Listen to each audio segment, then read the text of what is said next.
इशफाक अहमद का भांजा जब ट्यूशन की फीस ना दे सका तो उसके प्रोफेसर ने क्या कहा, पढ़कर आप भी हैरान रह जाएंगे।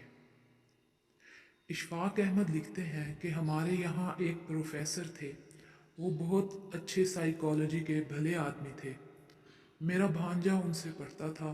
तो एक दिन वो आया, कहने लगा, मामू वो हमारी एक्स्ट्रा क्लासें लेते हैं शाम के वक्त और 10 स्टूडेंट उनके पास बैठकर पढ़ते हैं। अम्मी तो पैसे नहीं दे सकती, अब्बू का हाथ कुछ तंग है, तो आप ऐसे करें कि प्रोफेसर साहब से मिलकर कुछ तय कर लें। अब्बू कहते हैं कि हम उनको 500 रुपया दे सकते हैं। तो मैं उन प्रोफेसर साहब के पास गया। शाम के वक्त घास पर पुराने अंदाज में बैठे हुए पढ़ा रहे थे, बड़े अनहमाक और लगन के साथ। तो मैंने गुस्ताखी की। मैंने कहा, प्रोफेसर साहब मैं आपसे बात करना चाहता हूँ। तो वो कहने लगे, अच्छा। मैंने कहा, मैं आपके पास एक दरख्वास्त लेकर आया हूँ, आप मुझे जानते हैं? कहने लगे, हाँ जी, हाँ, आपको बहुत अच्छी तरह से जानता हूँ।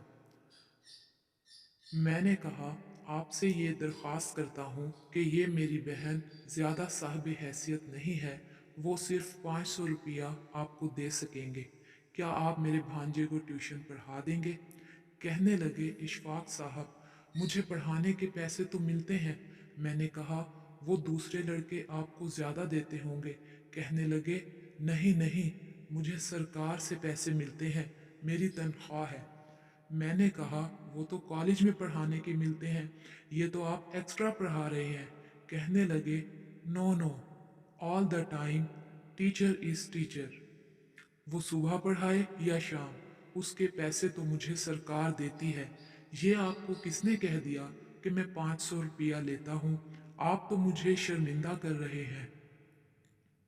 ये तो मेरा फर्ज है और ये मेरी मोहब्बत है, और ये बड़ी मोहब्बत के साथ लोग आए हुए हैं।